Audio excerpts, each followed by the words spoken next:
السميع العليم من الشيطان الرجيم. بسم الله والحمد لله والصلاة والسلام على سيدنا رسول الله وعلى آله وصحبه ومن والاه، وأشهد أن لا إله إلا الله وحده لا شريك له، وأشهد أن محمدا عبده ورسوله صلى الله عليه وعلى آله وأصحابه أجمعين. اللهم لا سهل إلا ما جعلته سهلا، وأنت إن شئت تجعل الحزن سهلا. اللهم إنا نعوذ بك من أن نشرك بك شيئا نعلمه ونستغفرك لما لا نعلمه. ثم أما بعد.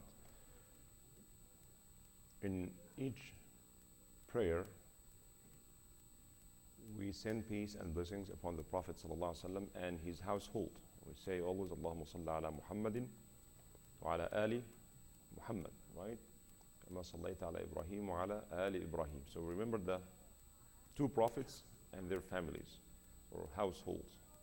Prophet Muhammad ﷺ and his household, Prophet Ibrahim alayhi salam and his household. Who is the family of Ibrahim or Ali Ibrahim? That's very general, Bani Israel. But who is the household, the family, immediate family? You talk about Sarah, Ismail, Ishaq, and Hajar, right? So these are the people that we love, we follow, up until now we follow. When you go for Hajj, you do the sa'i between Safa and Marwa, remembering Hajar, right? And Ismail. Zamzam water reminds us of Ismail. This is gave life to Ismail and his family, his wife, his mother. And we also remember the sacrifice because of the sacrifice of Ibrahim alayhi salam, right? We do the Jamarat remembering Ibrahim alayhi salam. And Tawaf, of course, we remember Al-Kaaba was built by Ibrahim and Ismail. And so this is the family of Ibrahim. We love them, we follow them, we respect them, we send peace and blessings upon them in every prayer, whether fard or nafl, we remember them. And Rasulullah sallallahu alaihi wasallam also has his own family, the family of the Prophet, or Ali Muhammad. Who is the family of the Prophet? Who are the family members of the Prophet sallallahu alaihi wasallam? Huh? Fatima, okay.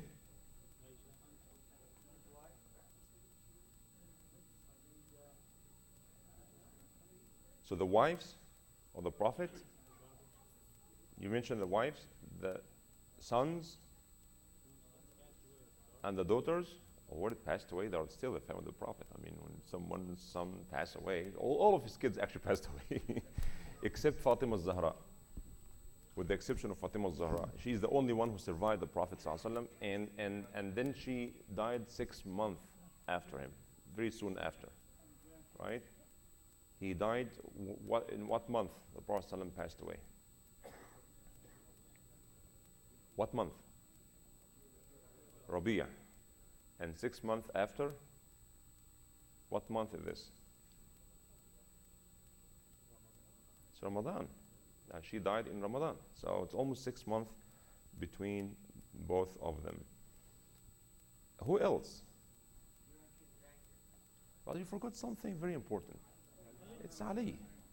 See, this is something I actually want to talk about today. It's in our subconscious. Ali is not there. Nobody talks about him. We rarely talk about him. Isn't this interesting? Right? So, who are the sons of the Prophet? We'll talk about this. Who are the sons of the Prophet? Can some of our youth answer this question? Who are the sons of the Prophet sallallahu alaihi wasallam? Can you remember some of them? Just our young people here.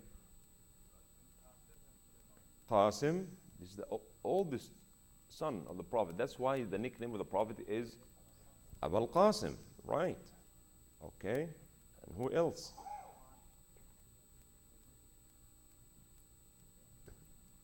Who is the father of Al-Qasim, by the way? Huh? Who is the mother of Al-Qasim? Any guess? Khadija, okay. No, it's Khadija. Right. How old was he when he died? How old is he? Huh? 63? No, I'm talking about Al-Qasim. How old was Al-Qasim when he died? Huh? 6 months? 2 years? 4 years? This tells you that we don't know anything about the family of the Prophet.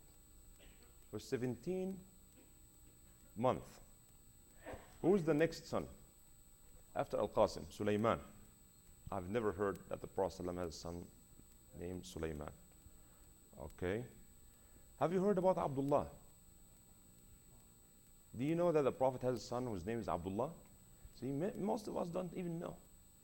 And this tells you, the main point I want to make today is that we don't really know so much about the people that we mention every day in our prayer. Isn't this shameful?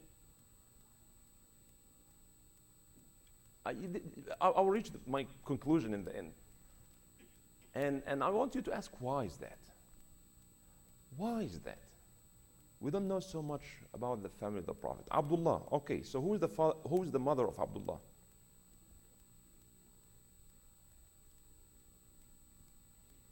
Khadija, all right?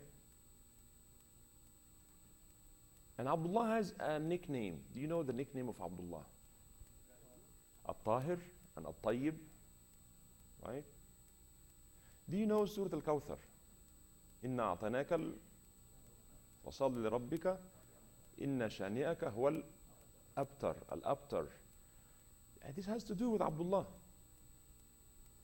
Because when Abdullah died, Al-As ibn Wa'il, one of the leaders of Bani Sahm, Quraysh, said, Muhammad is abtar. Abtar means no boys or no sons will carry his name. So nobody will mention him because they think that if you have a son, then the son will carry your name. Daughters, are different because the daughters are the children of your daughter are not going to carry your name. They will carry their husband's name, right? So this is how it works. So they said Muhammad is abtar when Abdullah died. Right? Who is the third son of the Prophet? Ibrahim alayhi salam. Who is the mother of Ibrahim? Maria, right? Okay. How old was he when he died? Ibrahim. About 2 months. So 3 sons. He has 3 sons, sallallahu alayhi wa sallam. And how many daughters he had? 4 daughters. So again, for our youth, do you know their names? Zainab, Ruqayya, Kulthum, and Fatima. And her nickname is Az-Zahra, Fatima Az-Zahra. So Zainab and Ruqayya, Kulthum, and Fatima Az-Zahra. So 3 of his sons died early on. They don't even reach 2 years, none of them. And he has 4 daughters. 3 of them died in his life, sallallahu alaihi wasallam, and 1 remained after him, Fatima Az-Zahra, radiyallahu anha wa ardaha. Okay, the wives of the Prophet. Who knows the names of the Prophet's wife? Yeah, all of them. It's kind of difficult to know.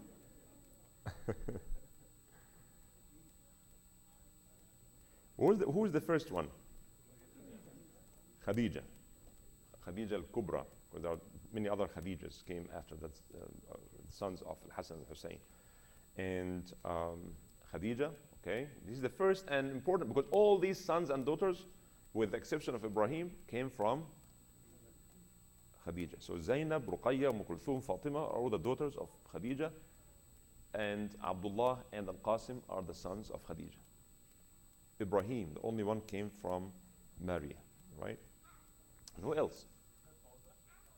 Khadija, Sauda, Aisha, Zainab bint Jahsh. They're just others, and someone else can answer. So we have no Khadija, Sauda, Aisha, Hafsa, Safiya, Habiba, right? The daughter of Abu Sufyan, all right? Juwayriya bint al-Harith, Maria, we mentioned Aisha, Hafsa, Hafsa bint Umar. And one more, Salama. Nobody mentioned Salama, right? One more, last one. Maymuna bint al-Harith. These are the wives of Rasulullah. And what's so unique about the wives of Rasulullah?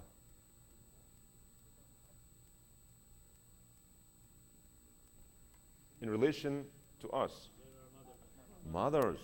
So these are our mothers, and many of us don't even know his mothers, right? Because the wives of the Prophet are the mothers of the believers. That's what the Quran says.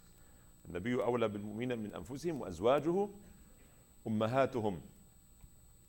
Okay, so the family of the Prophet ﷺ, there are two definitions. One is everyone, including the Prophet's wives. But there's a smaller circle. The smaller circle that when we say al-Bayt, that goes mainly to them. It's Ali, that Bani Abu Talib's sons. Abu Talib is the uncle of the Prophet, right? He has 3 sons. Do you know the sons of Abu Talib? Ali is one of them, and the youngest one of them. Ja'far and okay, hold on this. Who else? Aqil. So Aqil is the oldest son and the most beloved one to Abu Talib. Is the older one, and then Ja'far al-Tayyar. I will mention perhaps his name later on, and then Ali was the youngest one. But what's unique about Ali ibn Abi Talib is he's the chosen one. When Abu Talib was an old and poor person, he has these sons and others, daughters, and he could not even take care of them. So Rasulullah ﷺ took Ali ibn Abi Talib to raise him up, so Abu Talib doesn't have to worry about. And other uncles took Aqil and Ja'far. So Ali ibn Abi Talib was raised in the house of the Prophet, along with Zainab and Ruqayya and Kulthum and Fatima. He was was almost the son of the Prophet. So he grew up when he was young, 4 or 5 years old. The Prophet took him to raise him up. So he's eating with them, and he was raised in the house of the Prophet ﷺ. And that's what makes him even more unique. That he saw everything. He heard the Prophet ﷺ more than anybody else, because he's raised up there. Your son knows about you than anyone else in the community, right? Because he sees you every day, he listens to you every day, you see you when you're happy, when you're angry, when you're sad, right? So for me, 5 years old until the death of the Prophet ﷺ. And then he died 40 years after the Hijrah. Who was closer to the Prophet than Ali ibn Abi Talib? No one. His daughters did not travel with the Prophet ﷺ so much, did not fight with, the enemies. They were at home. When he goes home, they see him at home. But Ali was with him almost wherever he goes. And ironically, how many hadith narrated by Ali ibn Abi Talib? Very few. And why is that? And why is that? Not only that he was with the Prophet, because you may have someone, but his IQ is not that high. But when it comes to Ali ibn Abi Talib, he's one of the smartest people ever in human history. And Rasulullah ﷺ, in the famous hadith, I am the city of knowledge, and the door to this city is Ali. He's not a prophet. Ali is not a prophet. Let's make this disclaimer so nobody will exaggerate on this. But the Prophet ﷺ said this about him. And when you read the statements made by Ali, it's almost close to the level of the hadith of the Prophet ﷺ, full of wisdom and knowledge. When it comes to the taqwa and fear of Allah, almost nobody is comparable to Ali ibn Abi Talib. When it comes to supporting the Prophet ﷺ and sacrificing, nobody's even close. When it comes to bravery, when they talk about the most brave people in Arab history, Ali almost comes as number one. He was very powerful, strong physically, and he is almost fearless, does not fear. We'll talk more about Imam Ali ibn Abi Talib. But what's even more unique about Ali ibn Abi Talib is he's married to Fatima al-Zahra. You know, Abu Bakr and Umar, they asked the Prophet ﷺ to marry, allow them to marry Fatima, but the Prophet ﷺ used to say, she's young, she's young. And then one of the servants of the Prophet ﷺ, she came to Ali and she said, hey, Ali, people are talking about Fatima. More than one person came asking for Fatima, so you should go, because if you don't go, then she will be gone. I said, but I wish, but I have nothing to offer. I have nothing to offer. She said, just go and ask. And he was very hesitant because, you know, Abu Bakr has money, Umar has some money, but Ali has nothing. He was a young man still, and then he, you know, collected himself and he went to the Prophet ﷺ, and he was sitting in front of the Prophet ﷺ, but he was speechless. He didn't know what to say. And then the Prophet ﷺ said, yes, what's the matter? What brought you here? What brought you, Ali? Something? And he was looking down and didn't say anything. The Prophet was waiting for him to say something, and then he asked again, so, is there anything that I can do for you? And he was just looking down, didn't know what to say. He said, I think you came to ask for Fatima, right? He said, yes. Do you have anything to offer as mahr? He said, no, nothing. Nothing, I have nothing. How about the shield that you had? The shield. He said, oh yeah, I have it. So bring it. That will be enough for her as mahr.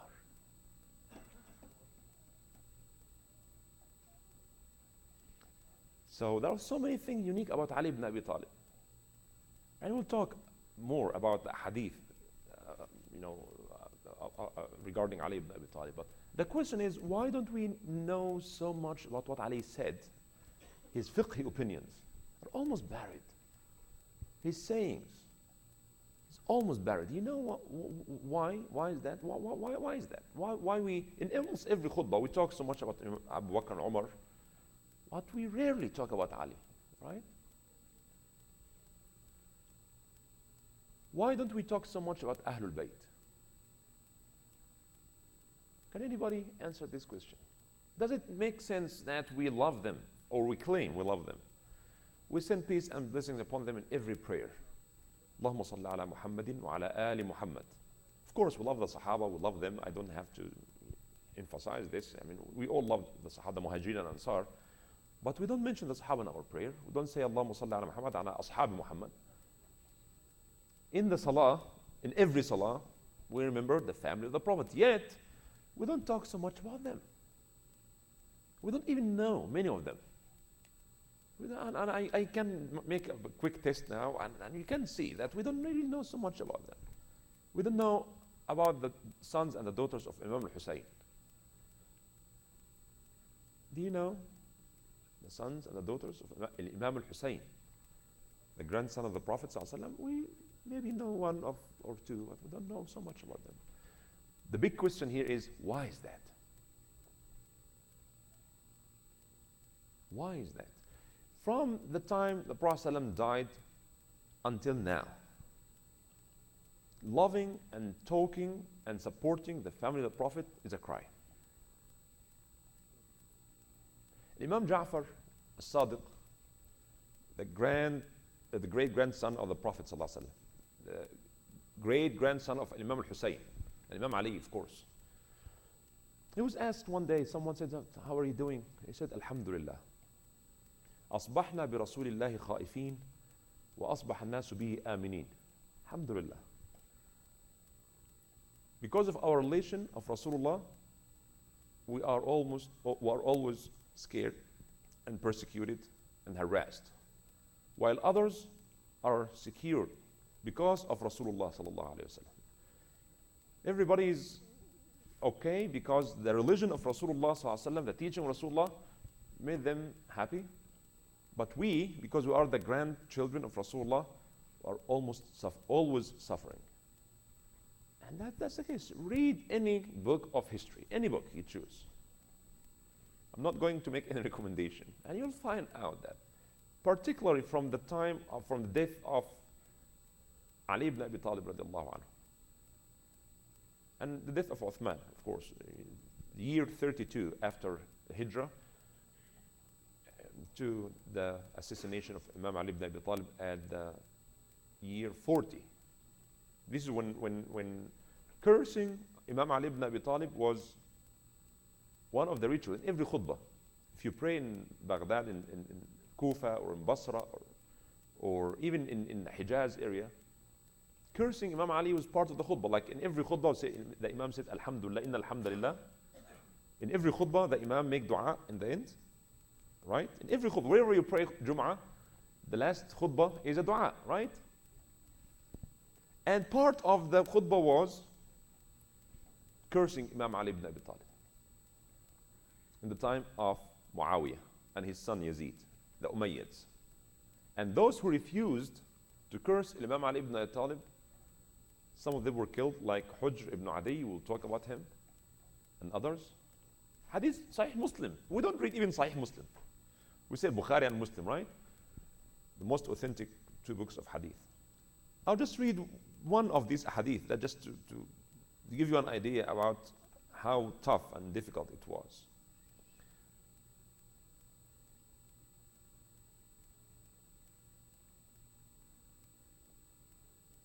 Sa'd ibn Abi Waqqas, his son narrated that, his own son narrated that. Hadith in Sahih Muslim, again. Try just to read the exact words.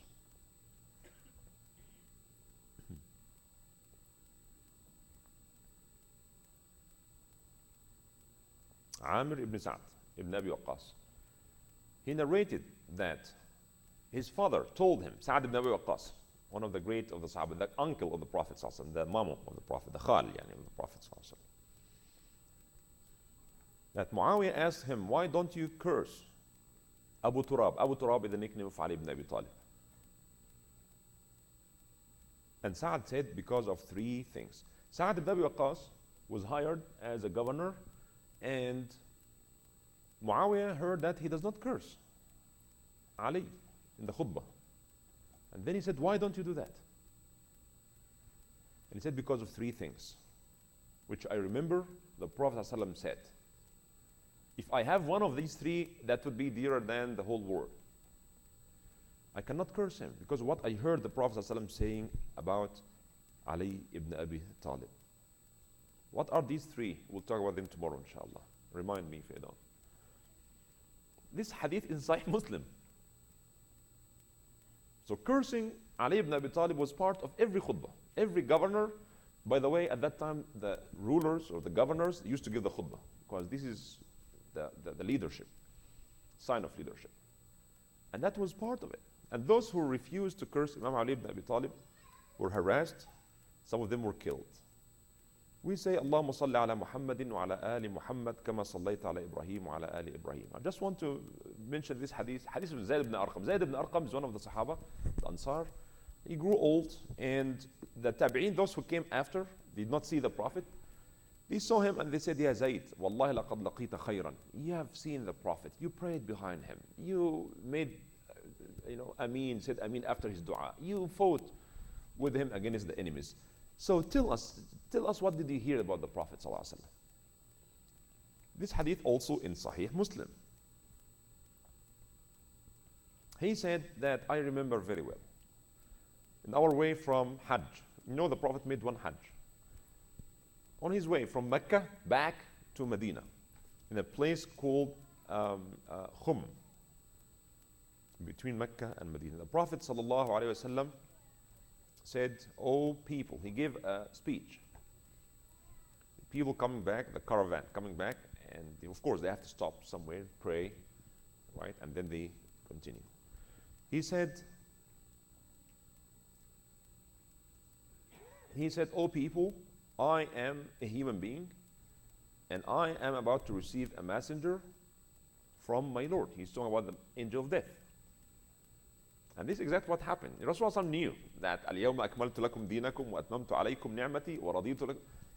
Now he accomplished his mission, and now it's time for him to leave this world. He said, "I'm a human being, and soon I'll receive the messenger of my Lord," meaning the angel of death, "and I will respond to Allah's call. But I am leaving among you two weighty things, ثقلين, two significant things. The one being the book of Allah subhanahu wa ta'ala." And then he kept talking about Al-Quran, the importance of Al-Quran, and how we should read and understand and follow the Quran and things. This is one thing, one weighty, serious, significant thing. The book of Allah subhanahu wa ta'ala. The second are the members of my household. أهل بيتي, عترتي أهل بيتي. And then he did not stop there. That would have been enough. I left two important things. In other narration, you will never go astray as long as you are holding fast to them. One is the book of Allah. The second is عترتي أهل بيتي أذكركم الله في أهل بيتي أذكركم الله في أهل بيتي أذكركم الله في أهل بيتي. I remind you of your duties to the members of my family. I remind you by Allah of your duties to the family, my family.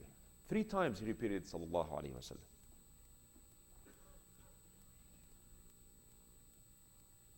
It's as if he sallallahu alayhi wa sallam knew what will happen next. That his family will be harassed, abused, killed, cursed. And this is exactly what happened. Again, I'll ask you the same question. Why don't we talk so much about the family of the Prophet sallallahu alaihi wasallam? We claim we love them, right? We always say, "Oh, we love the family of the Prophet. We respect them, we love them," but we ignore them. Not only that, but we love and support those who killed them and cursed them and beat them and humiliated them, which does not make any sense. If you love them so much, you should not love those who abuse them. But we collectively, this is what it is. And now, at that time, back then, in the time of Muawiyah and his son Yazid, if you claim that you love Ali ibn Abi Talib, it's a big crime. It's a big crime. That you will lose so much. When someone came to Imam Muhammad al-Baqir, the father of Ja'far al-Sadiq, and he said, "Wallahi, we love you so much." He said, "Well, get ready for troubles then." This Imam Muhammad al-Baqir, the son of Ali Zayn al-Abidin, the son of al-Husayn, the son of Ali. Muhammad al-Baqir. So Muhammad al-Baqir is the grandson of al-Imam al-Husayn. When someone told him, "Wallahi, we love you," said, "Then get ready for troubles." And now, if you talk about Ahlul Bayt so much, what will happen to you? You'll be accused of what? Of being what? Of being Shia. Oh, this is Shia. Don't listen to him, he's Shia. You know, Imam al-Shafi'i was accused of being Shia. Imam al-Shafi'i, again, we all love and respect him. Even Sunnis and Shias love Imam al-Shafi'i, the founder of this great madhab al-Shafi'i. There is an imam called Abu Bakr al-Qurtubi. Abu Bakr, not the Qurtubi, the Mufassir, another Abu Bakr al-Qurtubi. He wrote 2 volumes, big book, about the virtues of Imam al-Shafi'i. And he mentioned, and many others mentioned this fact, that he was very well known as someone who loves to his bones Ahlul Bayt. And he was accused all the time of being Shias. You are Shia. And he made this wonderful poetry when he said that إن كان حب أهل إن كان رفضا حب آل رفض روافد. They called روافد. Shia are called روافد. One of the names of Shias. He said إن كان رفضا حب آل محمد فليشهد الثقلين أني رافضه. If the love of the Prophet ﷺ makes me Shia, let everybody know that I'm Shia. I'm Shia. But that's not true. Because of the political connotation of being Sunni and Shias and this big division that happened in this ummah and we're still suffering from, if you talk so much about Ali Muhammad ﷺ, then yeah, he's Shia. And this will happen when you are accused of being Shia. You will not be hired as an imam. People will not listen to you. They will curse you and you'll be isolated and so on. As I said, the love of the Prophet's family is costly.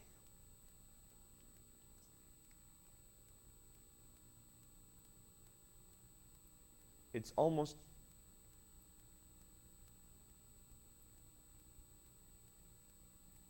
committing a suicide if an imam stands and speaks about Ahl Muhammad sallallahu alayhi wa sallam. And now, alhamdulillah, we enjoy our freedom here in this country. But this is another sign that we don't think so much. We just listen and memorize and follow without even critical thinking. What's wrong with us? We claim that we love the family of the Prophet, but we don't talk about them. We don't even teach our children about them. We don't talk about them. We claim we love them, but we love their enemies as well. Isn't this strange? Isn't this strange? And that's why I decided to talk about Ahlul Bayt. And I know talking about them for a few days is not going to do justice to them. But just an eye-opener. Just think about it. Why don't we talk about them? Although we claim so much, we love them.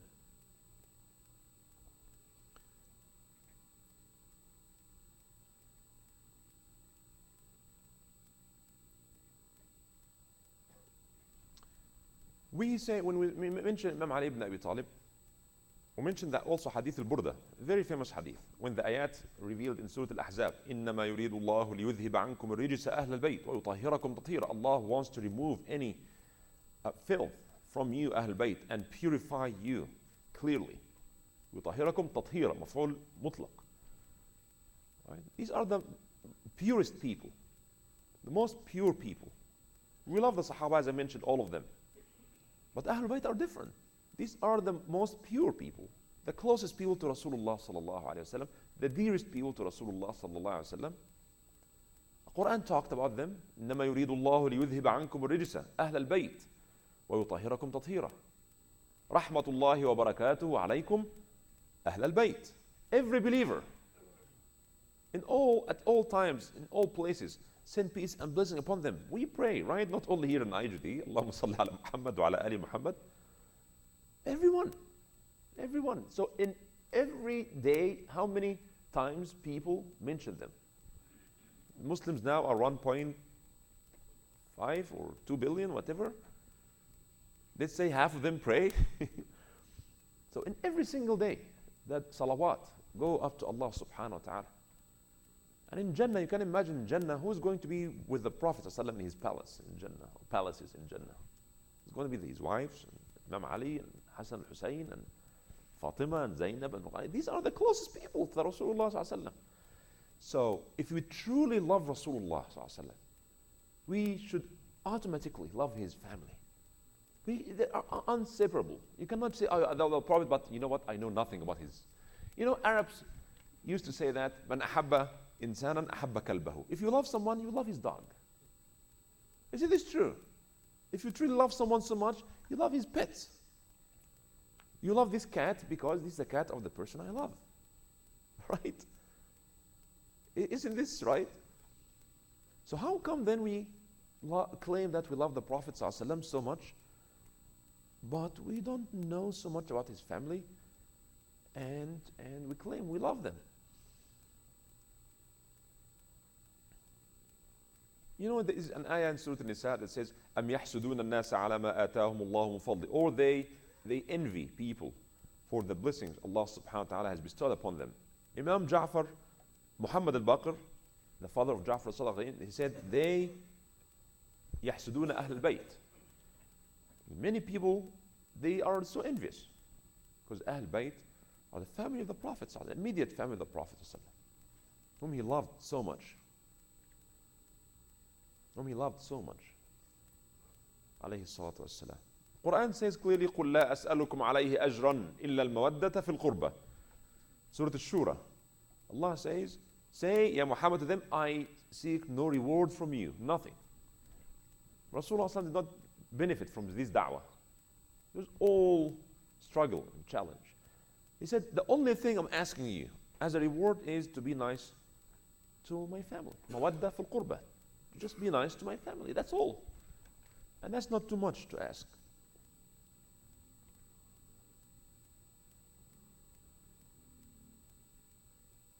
And the hadith also in Bukhari and Muslim and others, Rasulullah said to Ali ibn Abi Talib that, Wallahi, la yuhibbuka illa mu'min. Nobody loves you except the believers, the true believers. Only true believers will love you. And only hypocrites will hate you. Only hypocrites will hate you. Imam Ali ibn Abi Talib also hadith mentioned many books of hadith.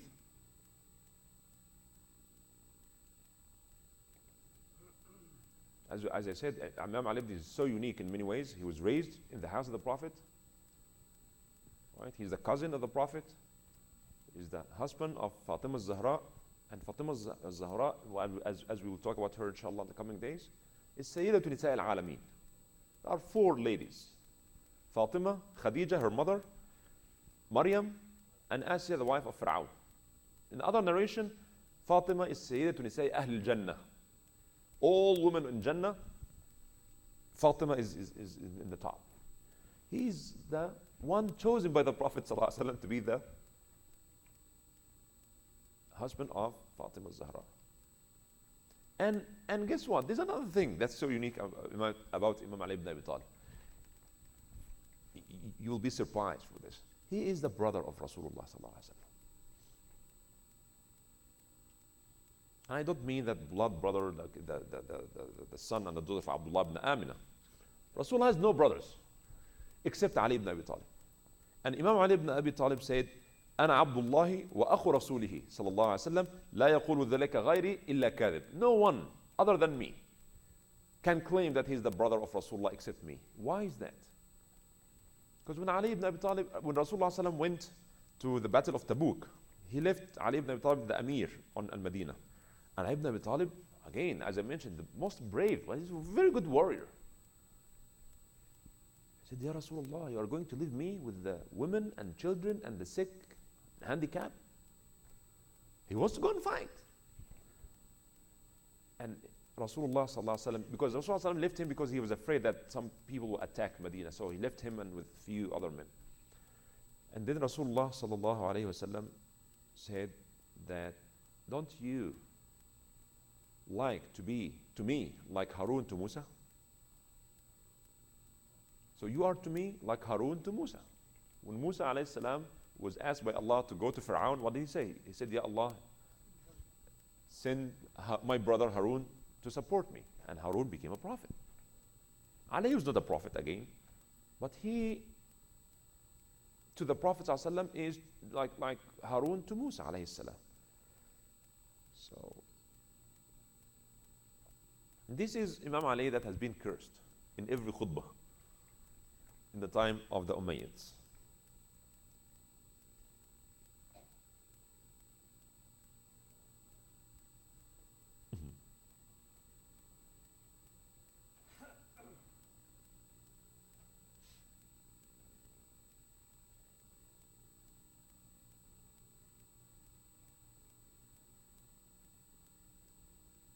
Rasulullah sallallahu alayhi wa sallam, hadith in Imam al-Tirmidhi, said, أحب الله لما أرضوكم به من نعمه. Love Allah for the great blessings He bestowed upon you. Love Allah. If it's not for anything else, but look at the blessings you have. Love Allah. We should love Allah subhanahu wa ta'ala because of the so many blessings. وأحبوني لحبكم لله. And if you love Allah, you should love me. He said sallallahu alaihi wasallam, because Allah loves me. وأحب أهل بيتي لحبي لهم. And love Ahlul Bayt because I love them. So love Allah, and if you truly love Allah, you should love me because Allah loves me. If you love me, you should love Ahlul Bayt because I love them.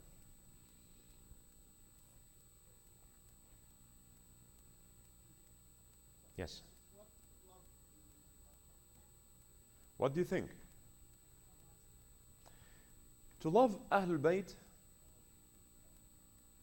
is to know them, first of all, to talk about them, support them, and when they are attacked, you should take their side, not the other side. And two, also to know about them. If you love someone, you want to know so much about them, right? But what happened exactly is the opposite. Those who loved Ahlul Bayt, they suffered, like Ahlul Bayt. And we'll talk about this when we talk about Imam al-Hussein, and what happened to him and his family. And it's not only Imam al-Hussein, by the way.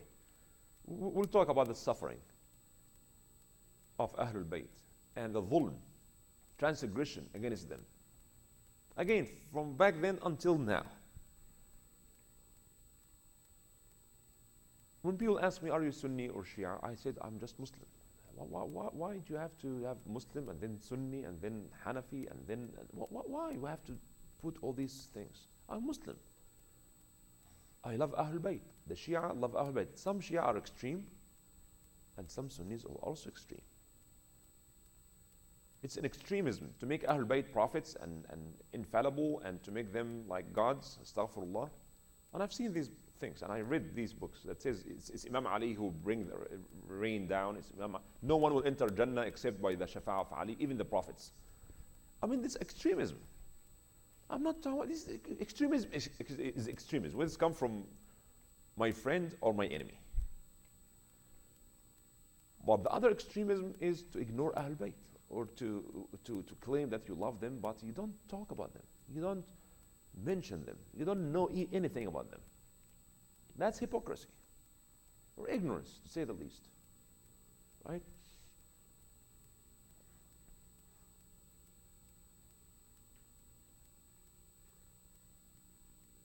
So why then, what happened then? What makes us like ignore Ahlul Bayt or not talk about them or not mention them in our khutbahs, in our speech? And why is that? You grow up, never heard this. But have you ask yourself why? I'm just for everyone. Why is that? That become part of our culture. We grew up not hearing so much about it. May Allah curse politics. This is one of the evil fruits of politics. And because of politics, that Imam Ali ibn Abi Talib has been cursed. And the family of the Prophet has been killed and humiliated. And that not only killed, but the head of Imam Hussein was just cut off. And have you heard about Al-Hirra, the Battle of Al-Hirra? How many of you heard about the Battle of Al-Hirra? This is our history. It's our history. But I just want to make this point clear that we are so selective. Our imams and teachers, they intentionally ignored big part of our history.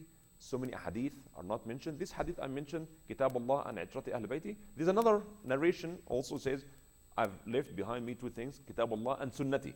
We heard this hadith so much, right? But this hadith also is there, it's Sahih Muslim. Very authentic. Why don't we hear about this hadith? Keep aside. It's not because of Shiaism and things. It's in Sahih Muslim. It's not the Shia book. But why don't we hear this hadith? Why imams don't talk about this hadith? Oh yeah, but because you are afraid that people will convert from Sunnis to Shias. Okay, then burn Sahih Muslim then. Don't quote Sahih Muslim. You either quote everything there or you don't quote. I mean, is Sahih Muslim one of, yes, but this just keep it aside. Ghazwat al-Hirra, nobody knows anything about Ghazwat al-Hirra. when almost 10,000 Muslims, about 700 of them are of Huffaz and Ulama, and among Ahl Bayt, were killed inside al-Medina. Inside al-Medina, in the town of Yazid, the son of Muawiyah. When 1,000 Muslim women got pregnant as a result of rape by the army of Yazid, inside al-Medina. When you go to Medina, just think about this. This holy place, Medina Munawwara, the source of like a very peaceful place, the most perhaps peaceful place on earth in Medina Munawwara. Because many people said, no, we are not going to give bay'ah to Yazid, the son of Muawiyah. He was very well known as fasiq. Very well known. Again, read any book of history. Any book of history. Not the Shia's books, the Sunnis books of history. Everybody tells you that he's drunk, he gets drunk, and he's well known, very well known as fasiq. And in people of Medina, with many of the Sahaba and the children of Sahaba, men and women, they said, no, we don't recognize him as the Khalifa. What Khalifa are talking about? So Abu Bakr and Umar and Uthman and Ali. And then Yazid, he went, no, we don't recognize him. And Yazid sent an army. And he told them, just give them 3 days. If they don't give me or recognize me, just everything is permissible for you in Medina. What 10,000 people got killed in that day. And many houses had been burned. And many women got raped. By the people that we sometimes sympathize with. Isn't this strange? And again, why then we don't have so many hadith narrated by Imam Ali ibn Abi Talib? The most knowledgeable one, no doubt. He's the most knowledgeable one among the Sahaba. The one who saw the Prophet ﷺ in and out. Inside of his house, outside. With his son-in-law, cousin, adopted by the Prophet. But we don't know so many hadith of Imam Ali ibn Abi Talib. We have what's known as epistemological problem. The source of our knowledge is being messed up. We love them, but it's better not to talk about them. Imam Abu Hanifa had been in jail and he'd been tortured because of his love and support to Ahlul Bayt by the Umayyads and then by the Abbasids. He left Baghdad. He said, I'm going for Hajj. He went for Hajj, but his intention is just to flee the oppression of the Umayyads because he was known as someone who loves Ahlul Bayt and support them. So we have a problem with our history. That we have this one eye. We just read our history, just one eye. The other eye is just blind. So what happened to Ahlul Bayt? We don't know. We don't know. So it is important, just to wrap up, that love of Ahlul Bayt is part of our iman, our faith. It's part of our love to Rasulullah sallallahu alaihi wasallam. The least we need to do to express this love is to know about them and to know about the dhulm committed against them. Because in the day of judgment, Ahlul Bayt and their enemies are not going to be in the same place. Right? So we have to make a choice. We love Ahlul Bayt or their enemies. There's no other place. You either with Ahlul Bayt or the enemies of Ahlul Bayt. Does this mean that Ahlul Bayt are prophets? No, they're not prophets. They are human beings. Right? But we love them because Allah loves them. We love them because Rasulullah loved them. And when we see any aggression happens against anyone, if you see a Muslim oppressing a non-Muslim, which side will you take? You take the side of the non-Muslim because he is the oppressed person. This is what Rasulullah taught us. Rasulullah taught us that you have to stand, Ya ayyuha alladhina amanu kunu qawwamina bil qist shuhada. Stand for justice, even if it is against yourself, your parents, and your family.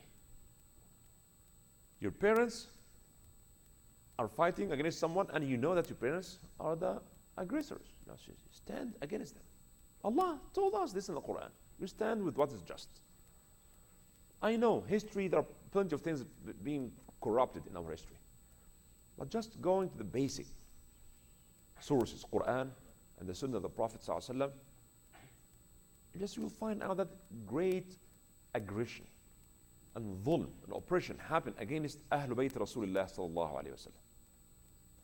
I'll just end with this. Inshallah, tomorrow we'll talk about Imam Ali ibn Abi Talib, perhaps in more details, and Fatima al-Zahra, al-Hassan, and al-Hussein, and what happened to them. And what happened to them. Again, there are some extreme Shias who hate Abu Bakr and Umar and curse Abu Bakr and Umar. And we are against this. We love Abu Bakr and Umar because Rasulullah loves them. And you'll be surprised that Imam al-Hussein named his children Abu Bakr and Umar. I mean, we'll talk about this, but this is an extremism. Those who curse Abu Bakr and Umar and Uthman, we are against them. Because Allah and His Messenger, they love these people. And these people were very just and they're very fair. And they loved Ahlul Bayt. They treated Ahlul Bayt differently. Yeah, we love everybody. But Ahlul Bayt, they have different class. They are different class. I'm not claiming this or suggesting this. This is what Rasulullah ﷺ said. And what the Abu Bakr and Umar took very good care of Ahlul Bayt. Yeah, some disagreement happened between Imam Ali and Abu Bakr, but this was resolved quickly. Yes, Fatima al-Zahra was upset with Abu Bakr because he did not give her inheritance. We'll talk about this in detail when we talk about Fatima. But he explained to her why this happened. We'll talk about this. Extremism is bad. No good can come out of any form of extremism. Even in ibadah, in salah, extremism is bad. But this does not mean that we just avoid one extreme and go to the other extreme. All Muslims, scholars, and ulama are in agreement that Ahlul Bayt are different people. They are higher than anybody else. Because of what the Quran says about them. But exaggerating in their love is bad. Exaggeration and extremism in loving Ahlul Bayt or loving the Sahaba is bad. Is there a contradiction between loving a Sahaba or Ahlul Bayt? You have to be either Sunni or Shia? No. We love the Sahaba because Allah loves them. We love Ahlul Bayt. But the problem is that those who defend the Umayyads, because Muawiyah is a Sahabi, and you cannot say anything against Sahabi. But we know that Sahaba are not prophets. When they make mistake, we know that made a mistake. What could be a bigger mistake than appointing Yazid, the Fasiq, to make him Amir Mu'mineen? And what mistake could be bigger than killing the Shura? That we read Surah Al-Shura, وَأَمْرُهُمْ شُورَى بَيْنَهُم. And Rasulullah said, Allah said to the Prophet, وَشَاوِرْهُمْ فِي الْأَمْرِ. The Prophet himself, Allah told him, you have to practice Shura. Make Shura with your companions. And then Muawiyah said, no, forget about Shura, it's my son. Not only my son, he's Fasiq. If Yazid was a righteous person, it would have been a mistake to appoint your son as a Khalifa. What about your son, Fasiq? And you leave Abdullah ibn Umar, Abdullah ibn Zubayr, and al-Hassan and al-Hussein, all these great Sahaba and Ahlul Bayt, and you appoint your Fasiq son and kill the Shura. This is the gate of all evil, all troubles Muslims suffered after. This decision made by Muawiyah to appoint his Fasiq son, who not only killed al-Hassan, al-Hussein, but he, as I said, we talk about halal dhabiha. It's a big issue for us. And he did the dhabiha in Medina. 10,000 people got killed. The whole Medina was just burning. That was for a few years after the death of the Prophet ﷺ.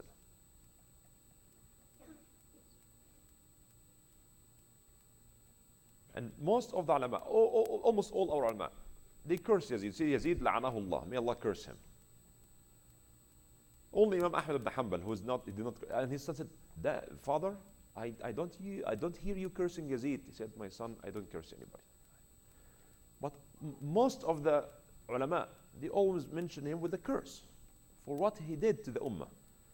And the ulama said that he did this in Medina to establish himself, his authority. But Allah subhanahu wa ta'ala did something. He died only 2 years. He stayed in power for 2.5 years or 3 years. And he was healthy, strong, young, and he just died all of a sudden.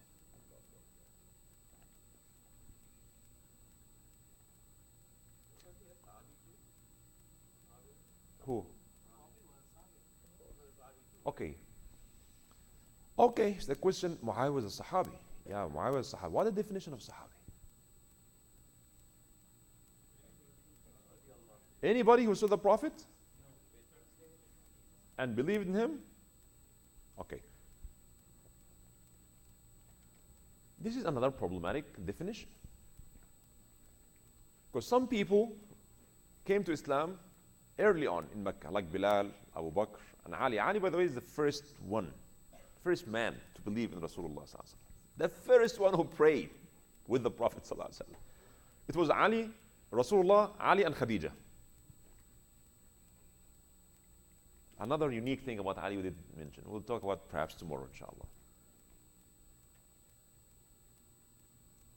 Are you going to make equal Ali and Abu Bakr, who came to Islam in the very beginning and they suffered tremendously in Mecca for 10 years, and then they did the hijrah and jihad, and you make them equal to those who came to Islam when Rasulullah came back to Mecca victorious?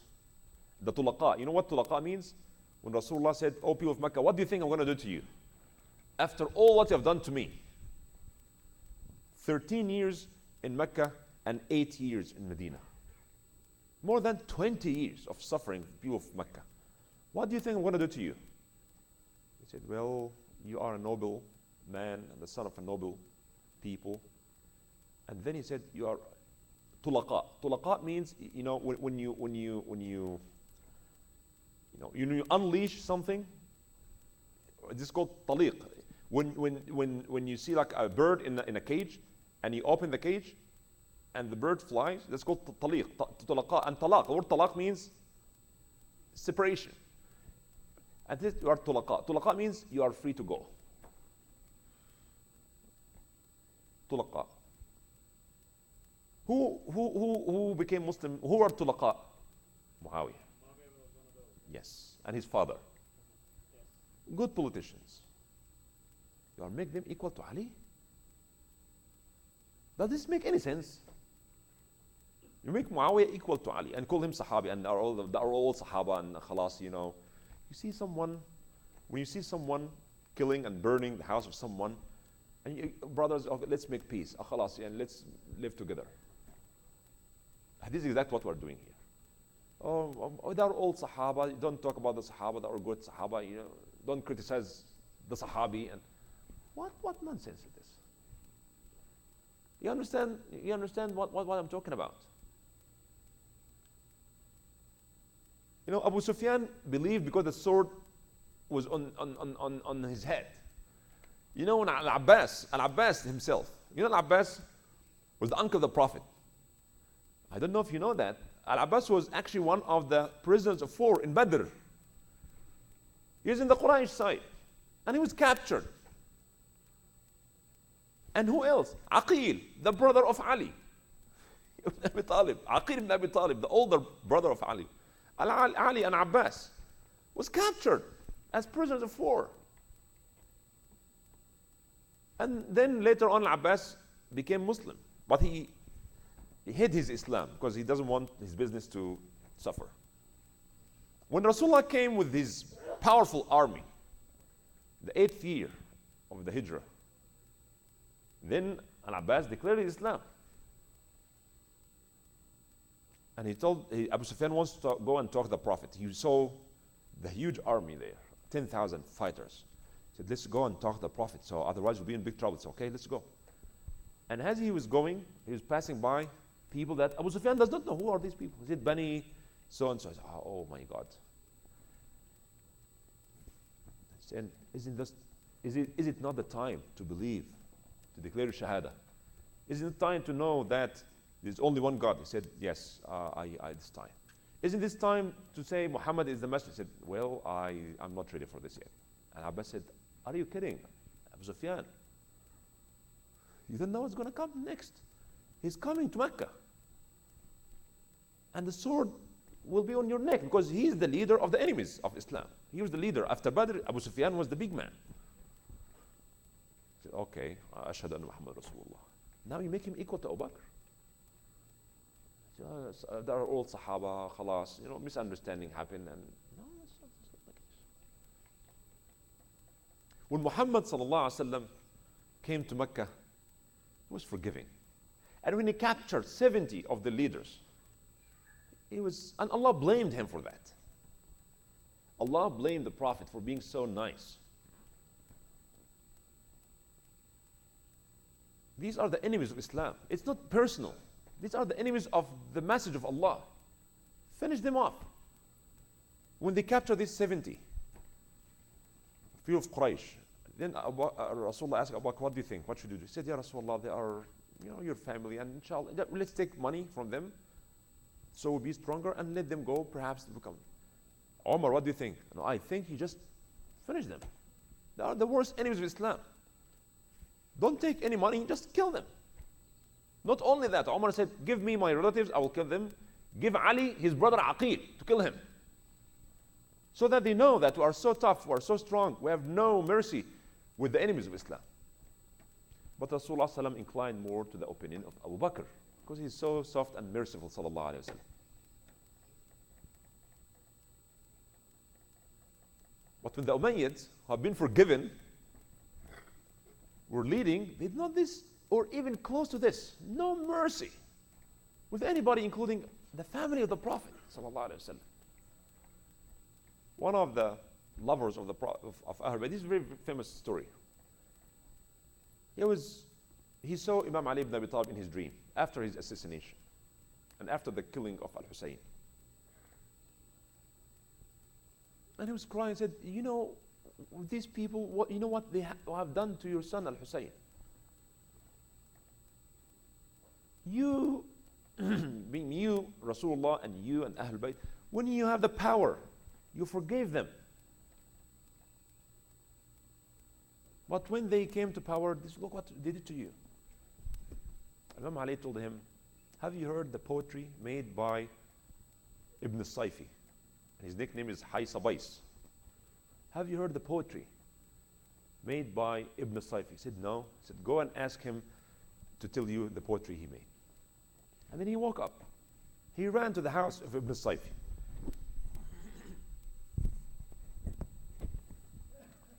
After Fajr, he went to Ibn al-Sayfi, knocked the door.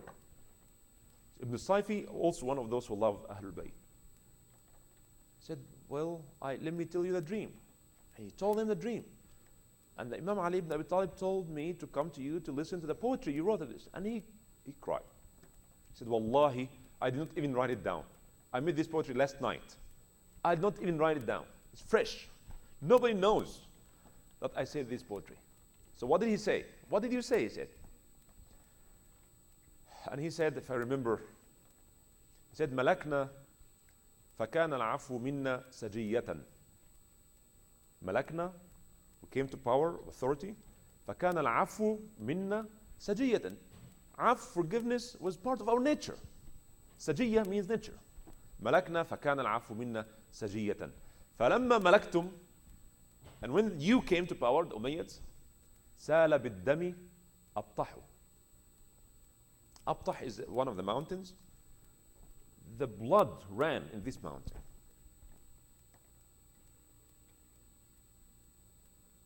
And then he said that, and when we had prisoners of war, we forgave them.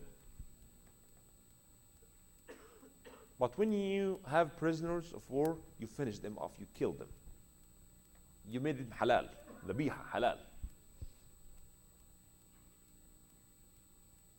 This is the difference between us and you. وَكُلُّ إِنَاءٍ بِمَا فِيهِ يَنْضَحُ. This is what it was. According to Sahabi, many people came. Abu Sufyan came to Islam because the alternative was killing. And look what Rasulullah did to him. He said, whoever enters the house of Abu Sufyan is safe. That's an act of a prophet. It takes a prophet to do this. Only a prophet can do this. To do this to his enemies. And to honor the head of the enemies. And just, he wanted to tell them, I'm not a king. I'm not a warrior. I'm a prophet. Now I have the power, but I will forgive you because the goal is not to kill you or to win the war. The goal is to convey the message to you. You want a kingdom, take it. You need honor, take honor. You need money, he gave him 100 camels. Sallallahu 100 camels. And he gave his son Muawiyah 100 camels. He knows that there are people who like money and authority and honor. He gave them what they need. He needs nothing. Sallallahu Alaihi Wasallam, he took nothing. But look at what they did when they came to power. So that word Sahabi, not Sahabi, names does not mean anything. It's the act that we should look at. I will stop here, inshallah. If you have any quick question before we end. We'll just raise their hands. So, yes.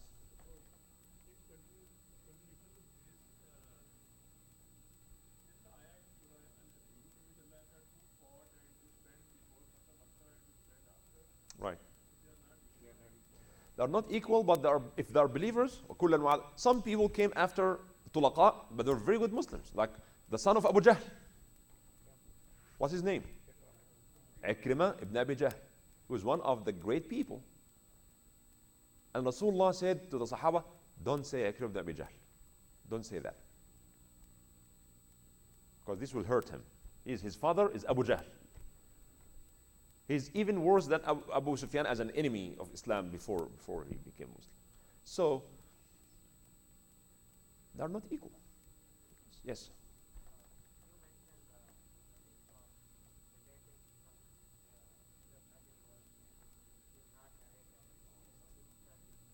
What is the reason? Why we don't have many hadith? Because the Umayyads were the government for 90 years. For 90 years they were ruling. And anything has to do with Ali, just hide it, bury it. That's a reason. That is the reason. It doesn't make sense that we don't have so much hadith narrated by Imam Ali. Because he's supposed to be number one.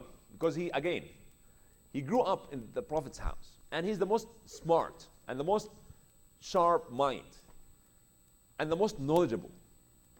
So we should have had tons of hadith by Ali, and then next to him, maybe his wives and other Sahaba. But now you have Abu Hurairah narrated more than 4,000 hadith, and if you collect all hadith in Bukhari and Muslim, Ali, maybe tens of hadith. Why is that? People were scared. Many ulama were scared. Does this make any sense? That Ali ibn Abi Talib does not have so many hadith? Does not make sense. And this is the only reason why. It's a big risk to support, to show any sympathy with Ahlul Bayt. That was the case. That's why Imam Shafi'i was accused of being, that's why Imam Shafi'i was tortured. Abu Hanifa was tortured. Imam Malik was tortured. Imam Malik was in Medina, was tortured. I mean, politicians would do whatever it takes. And I know what I mean. They do whatever it takes to stay in power. That's not only Bashar al-Assad in Syria, or Donald Trump here in America, or George W. Bush. It applies to everybody.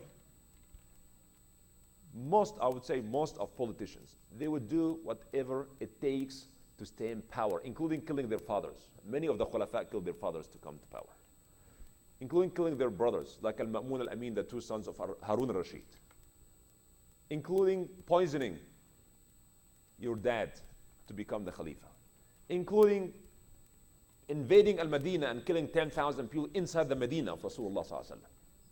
No respect. Including killing the grandson of Rasulullah sallallahu alaihi wasallam and cutting off his head and put it on a spear. Including attacking Mecca and throwing rocks and breaking Mecca, Al-Kaaba, in the season of Hajj. This happened by the Umayyads. Including killing Abdullah ibn Zubayr, and not only killing him, but crucifying him and keeping his body for 2 weeks hanging in Mecca. All these horrible things happen in our history, but we don't like to talk about it. Khalas, you know what, this happened in the past, and they're all Sahaba, and there was misunderstanding, and what kind of approach is this? No, there's zalim and there's madloom. There's right and wrong. The haqq and batil. Cannot just mix both of them and bring something ugly that does not have any shape and so on. All Sahaba, and we are required to respect all Sahaba. Yes, of course. There's السابقون الأولون من المهاجرين والأنصار, right? Is Muawiyah one of them? السابقون? No. Is he muhajir? Did he do hijrah? No. Is he one of the Ansar? Okay. The only thing left is وَالَّذِينَ اتَّبَعُوهُمْ بِإِحْسَانٍ. Those who follow them with ihsan. With this ihsan. No. That was not ihsan. Killing Shura is not ihsan. Hiring a fasiq son is not ihsan. He's not one of the muhajirin, he's not the Ansar, and he did not follow the ihsan, the seerah of Abu Bakr and Umar and Ali and Uthman. No. Yes, go ahead.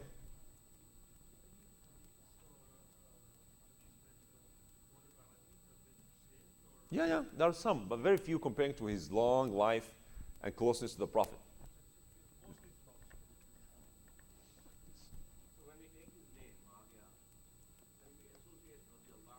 I don't know. I will leave this to you.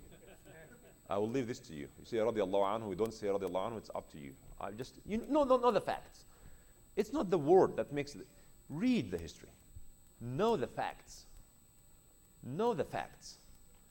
And the same people who hid the hadith or the seerah of the life of Ali also fabricated a hadith to praise the other side. I'll leave this with you. Yes. Was there, I don't know exactly, but was there a hadith saying that, once the Khalifa is established, whether you like it or not, you still have to praise the Khalifa to avoid the discrimination? But this actually applies against Muawiyah. Because Ali was appointed as Khalifa. You're making a good point.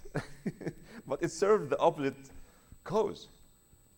You see, now that this. So when we. Oh, the question is, isn't there a hadith that says, when there's a Khalifa appointed and you are all united and someone claims a Khalifa, kill the second one? Yes, there's a hadith. We are all together. The mass majority of the Sahaba and the highly qualified people of opinion of the Muhajirin and Ansar and their children give bay'ah to Ali. And by the way, this consensus, all Hanafi, Shafi, all scholars in Islam, they all say Ali was right and those who fought against him were wrong. It's very well established fact. So Ali was the Khalifa. Yes. Which year? Ali ibn Abi Talib. Zayd is considered as a Zayd? Zayd ibn Haritha? Well, no. I mean, again, as I said, al-Bayt, if you look at your own family, you have extended family. Right? And we say, this is my family. But you have a smaller circle that's called immediate family. So the wives of the Prophet are Ahlul Bayt because they live with him. But when you talk Ahlul Bayt, hadith, when the ayah came, إِنَّمَا يُرِيدُ اللَّهُ لِيُذْهِبَ عَنْكُمُ الرِّجْسَ أَهْلَ الْبَيْتِ, called Ali, Fatima, Hassan, Al-Hussein, was sitting next to the Prophet, and he took off his cloak and he spread it on them like an umbrella. He said, Allahumma ha'ulai ahli bayti, Allahumma ha'ulai ahli bayti, Allahumma ha'ulai ahli bayti. Salama, this is the house of Salama. Said, Ya Rasulullah, said, you are anti ala khayr, you are good. She wants to be under this clock and said, you are good. This Ali, Fatima, Hassan, Hussein, these are books that are saying this. سبحانك اللهم وبحمدك نشهد ان لا اله الا انت نستغفرك ونتوب اليك بسم الله الرحمن الرحيم والعصر ان الانسان لفي خسر الا الذين امنوا وعملوا الصالحات وتواصوا بالحق وتواصوا بالصبر اللهم صل على محمد وعلى ال محمد كما صليت على ابراهيم وعلى ال ابراهيم وبارك على محمد وعلى ال محمد كما باركت على ابراهيم وعلى ال ابراهيم في العالمين انك حميد مجيد صلى الله على سيدنا محمد وعلى اله وصحبه وسلم. Inshallah we'll continue tomorrow. Inshallah.